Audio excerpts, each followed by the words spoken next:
Magluto tayo ng ginataang kalabasa. Lagay ng mantika. Igisa ang bawang.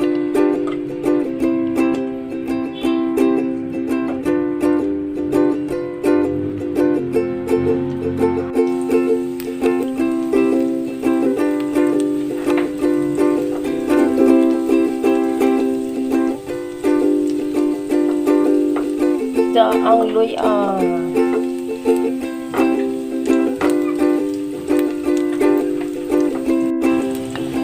Butang ang sibuyas.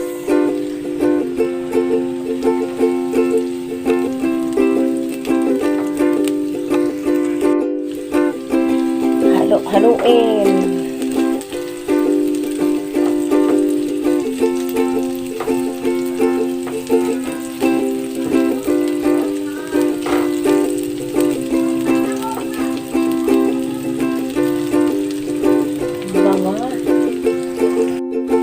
Isa na din ang sili.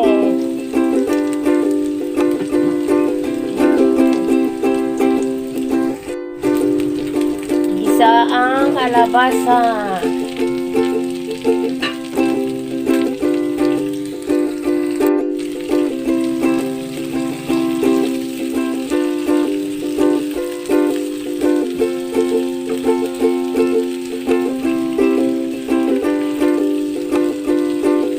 Bango-bango.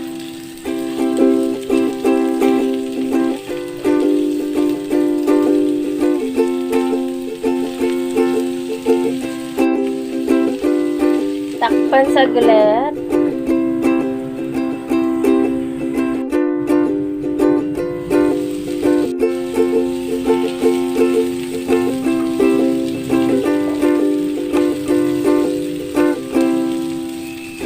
Ilagay ang sitaw.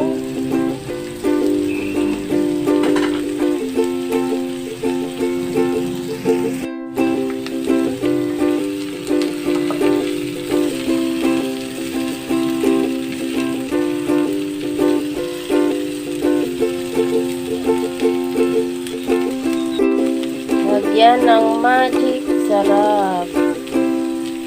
Lagyan ng paminta. Lagay ang gata. Coconut milk.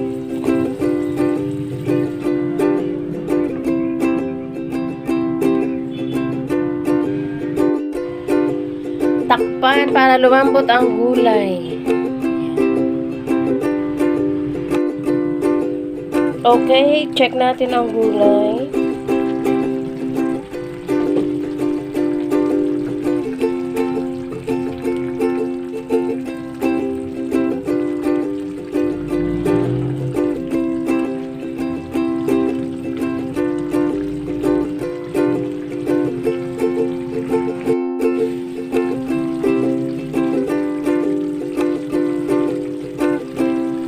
Lagay natin yung hipon.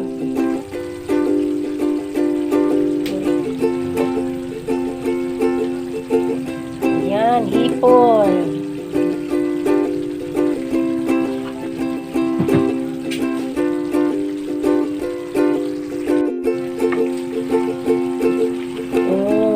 Kasi madaling maluto yung hipon eh.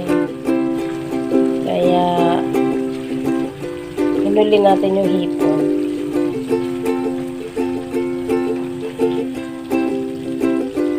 Ayan na, nagmantika na siya.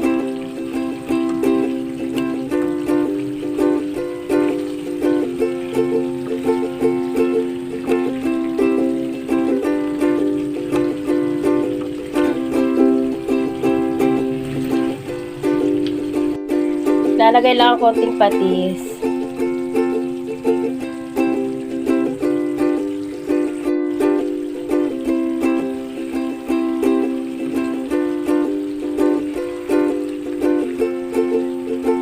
Guys, luto na po ang ating ginataang kalabasa.